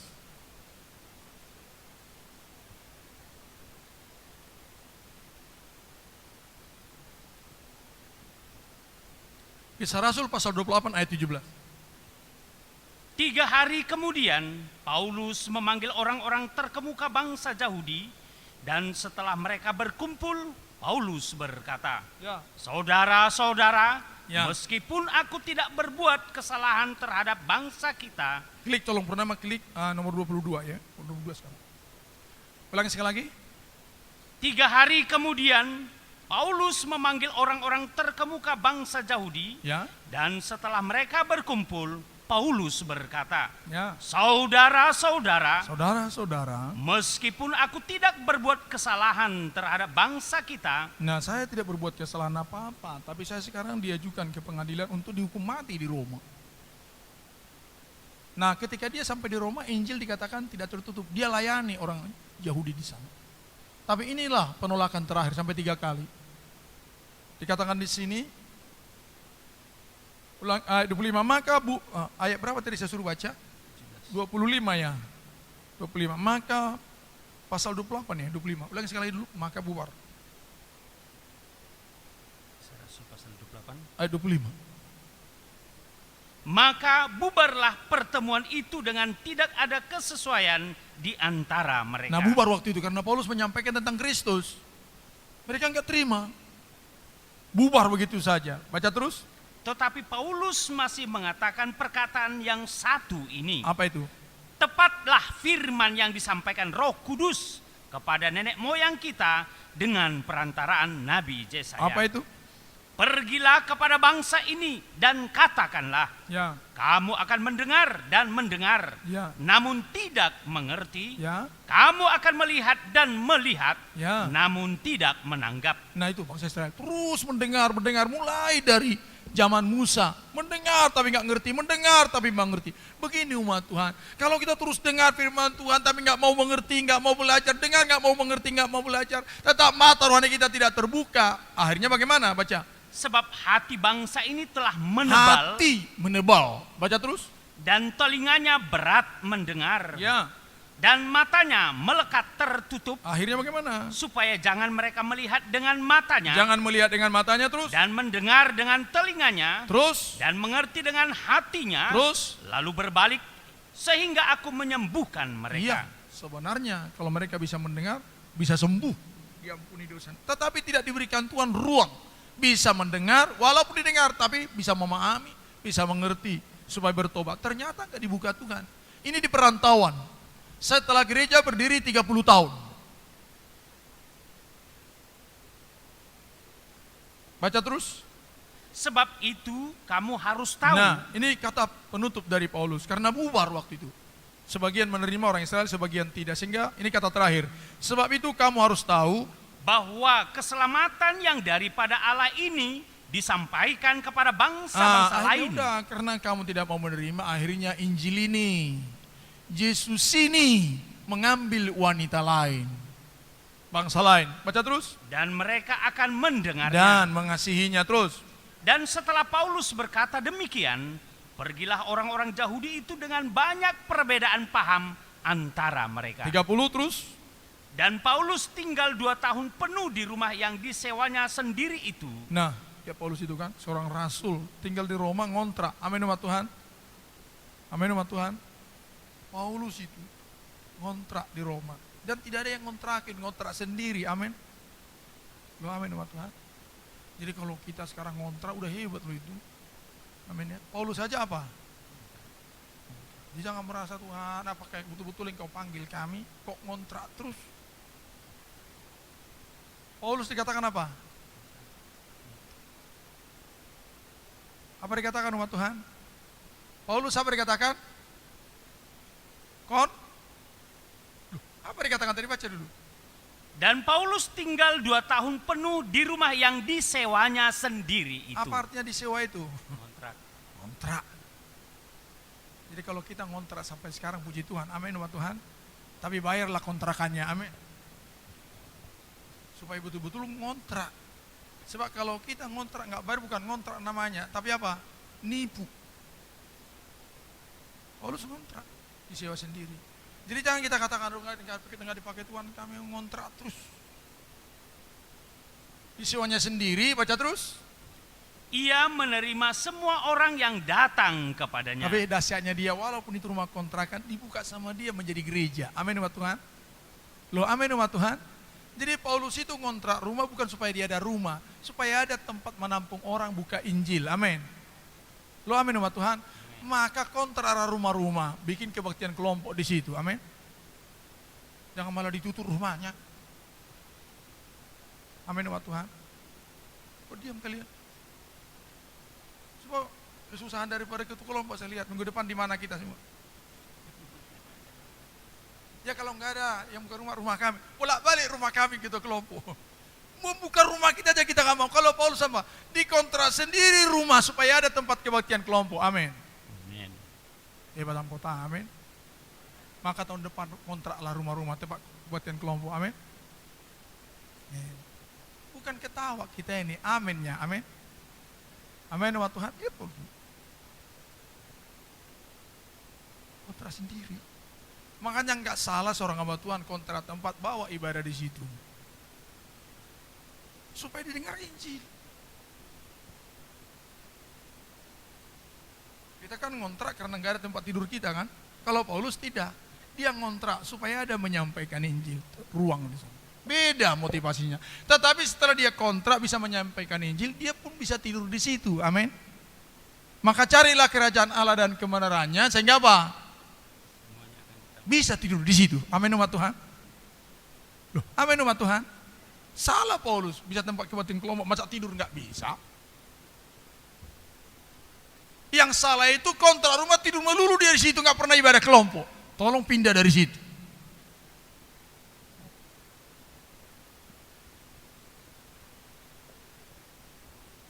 Langit 30. Dan Paulus tinggal 2 tahun penuh di rumah yang disewanya sendiri itu. Ya. Ia menerima semua orang yang datang kepadanya. Terus Dengan terus terang dan tanpa rintangan apa-apa, ia memberitakan kerajaan Allah dan mengajar tentang Tuhan amin. Yesus Luar biasa. Kristus. Nah, di Roma ini barulah mulai terjadi yang namanya bangsa kafir menjadi wanita yang dicintai oleh Tuhan. Amin umat Tuhan. Sehingga saya tulis, oleh sebab penolakan ini akhirnya Injil menjangkau non-Yahudi. Lahirlah gereja sebagai mempelai wanita. Alkitab kita menempatkan sejarah ini setelah kitab para rasul, kemudian kitab Roma. Itu. Kalau menurut tahun penulisan harusnya Roma dulu ditempatkan di Alkitab itu. Amin. Tetapi bukan begitu maunya Roh Kudus, kisah rasul dulu baru Roma. Amin umat Tuhan. Maka mempelajari Alkitab ingat baik-baik bahwa itu bukan buatan manusia. Terus Purnama? Ini saya udah kasih tahu tadi. Pembuktiannya bahwa kitab kisah para rasul sudah ada, Roma belum ditulis. Tetapi ketika disusun setelah kanon itu, Alkitab kita makanya dikatakan kanonisasi, ditempatkan oleh Roh Kudus, oleh karena para bapak gereja diurapi menempatkan ini kitab Roma di sini. Kitab ini enggak mudah itu, Roma harus di sini. Kalau mereka terpengaruh dengan pengaruh, wah iya ini lebih tua tentu di sini ini. Tapi heran itu orang. Hamba-hamba Tuhan itu, saya juga heran melihat mereka. Kok bisa mereka tempatkan Roma ini dulu? Karena Roh Kudus menguasai. Amin umat Tuhan. Amin umat Tuhan. Makanya kita sekarang bisa menangkap jadi kitab itu, ingat baik-baik. Menempatkan kitab ini dengan kitab ini dengan kitab ini, itu juga tidak menggunakan ini. Menggunakan tuntunan Roh Kudus.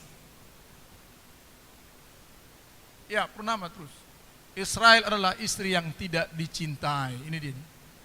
Istri yang tidak dicintai bukan berarti diceraikan, betul ya? Amin umat Tuhan. Loh, amin umat Tuhan.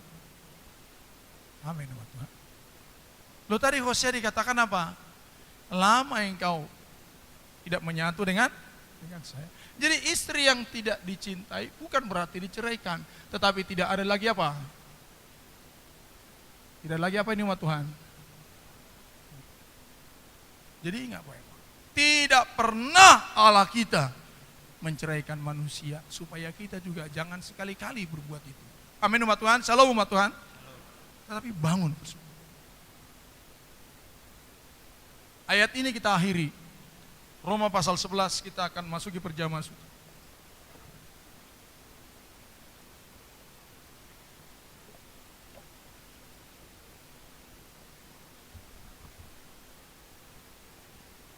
Ayat 11, ada maksudnya kita diambil. Roma pasal 11 ayat 11. Maka aku bertanya, adakah mereka tersandung dan harus jatuh? Sekali-kali tidak. Ini Israel maksudnya, sekali-kali tidak. So, mereka tidak pernah diceraikan, tidak pernah ditolak. Mereka yang menolak, cuman tidak dicintai karena pergi bersundal. Tetapi ditunggu kembali, meninggalkan pria lain untuk diterima ulang. Baca terus.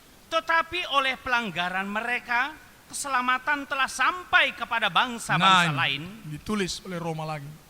Itu makanya Roma ini sebagai kitab pertama kepada jemaat non-Yahudi. Baca terus. Supaya membuat mereka cemburu. Nah, membuat mereka cemburu. Loh, itu suami saya, kok jadi sama dia? Akhirnya mereka kejar. Bisa kira-kira kita tangkap ini umat Tuhan? Bisa kita tangkap dari sisi jasmani? Baru dia sadar sekarang suaminya diambil wanita lain. Tentunya dia cemburu. Dia kejar. Jadi apa fungsi daripada wanita lain ini, bangsa kafir ini? Menggairahkan. Jadi itu fungsi kita umat Tuhan. Supaya mempelai wanita sekarang ini membuat bangsa Israel cemburu. Mereka rebut lagi suaminya. Yesus datang kedua kali. Amin umat Tuhan. Gereja diangkat. Ingat baik-baik. Membuat mereka cemburu. Baca terus. Sebab jika pelanggaran mereka berarti kekayaan bagi dunia. Bagi kita terus. Dan kekurangan mereka kekayaan bagi bangsa-bangsa lain. Ya. Terlebih-lebih lagi kesempurnaan mereka. Jadi apa yang dimaksud di sini? Ketika Allah tidak mencintai bangsa Israel dalam dosanya dan mengambil bangsa kafir, bukan maksudnya mau meninggalkan, tetapi justru mau menarik kasih dia. Karena dia sadar suaminya yang betul-betul milik dia diambil wanita lain. Sehingga kegagalan mereka kita mendapat kekayaan, kita terambil. Tapi nanti pertobatan mereka kita luar biasa, bukan makin melorot, malah jadi raja. Tidak pernah mereka bisa kejar. Karena apa? Kita sudah mengambil hak kesulungan. Karena Yesus sudah mengambil kita. Allah telah mengambil kita dari anak sulung bangsa Israel yang tidak dicintai. Nah, lompat ayat yang ke-25. Ayat 25. Sebab saudara-saudara, supaya kamu jangan menganggap dirimu pandai, Ya, terus aku mau agar kamu mengetahui rahasia kepada ini. kita. Jadi kita ini bangsa non-Israel ini, umat Tuhan, jangan pernah merasa pandai, tapi rendah hati.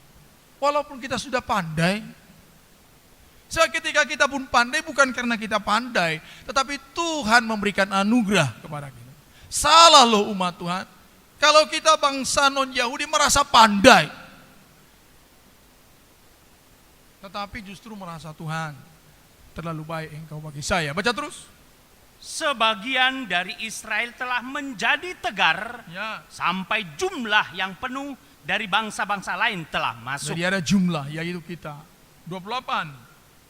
Mengenai Injil, mereka adalah seteru Allah oleh karena Ya, jadi kamu. seteru tidak dicintai. Baca terus. Tetapi mengenai pilihan, mereka adalah kekasih Allah oleh karena nenek Mereka moyang. kekasih loh, karena Abraham. Ingat baik-baik. Di sini Tuhan membuka rahasia yang luar biasa melalui Paulus. Terus.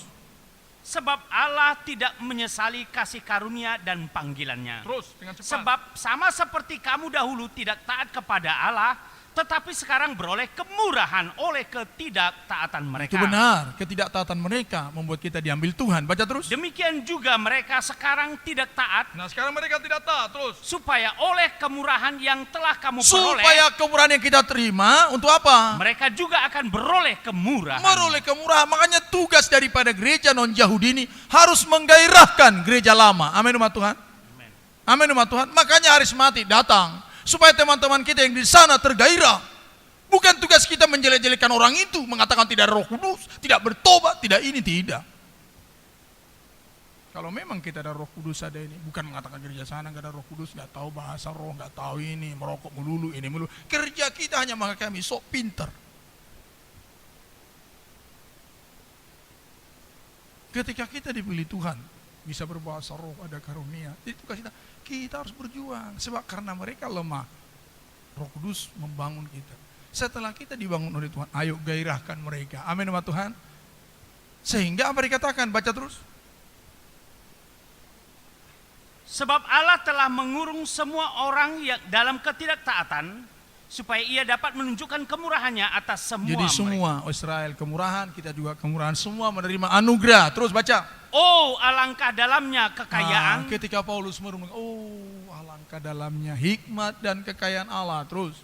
hikmat dan pengetahuan Allah, Ya. sungguh tak terselidiki keputusan-keputusannya, Ya. dan sungguh tak terselami jalan-jalannya. Kenapa? Baca. Sebab siapakah yang mengetahui pikiran Tuhan? Ya. Atau siapakah yang pernah menjadi penasehatnya? Ya. Atau siapakah yang pernah memberikan sesuatu kepadanya sehingga ia harus menggantikannya? Ya, terus. Sebab segala sesuatu adalah Sebab dari segala Dia, sesuatu dari Dia, terus. dan oleh Dia, Dan oleh Dia. dan kepada Dia. Dan kepada Dia, terus. Bagi Dialah kemuliaan sampai selama-lamanya. Amin. Amin umat Tuhan. Amin. Apa arti kalimat Paulus ini? Sebab segala sesuatu dari Dia oleh, artinya apa? Dia makin rendah hati. Makin dia pahami firman Tuhan, makin rendah hati. Sebab isi daripada ayat ini menunjukkan kerendahan hati Paulus makin mengerti firman Allah. Jadi kita juga di Batam Kota begitu, makin PA, makin mengerti firman Tuhan. Oh, alangkah hebatnya Tuhan saya itu. Makin rendah hati kita. Amin umat Tuhan. Maka dilarang di Batam Kota orang yang merasa sudah tahu firman Tuhan. Kita berdiri semua.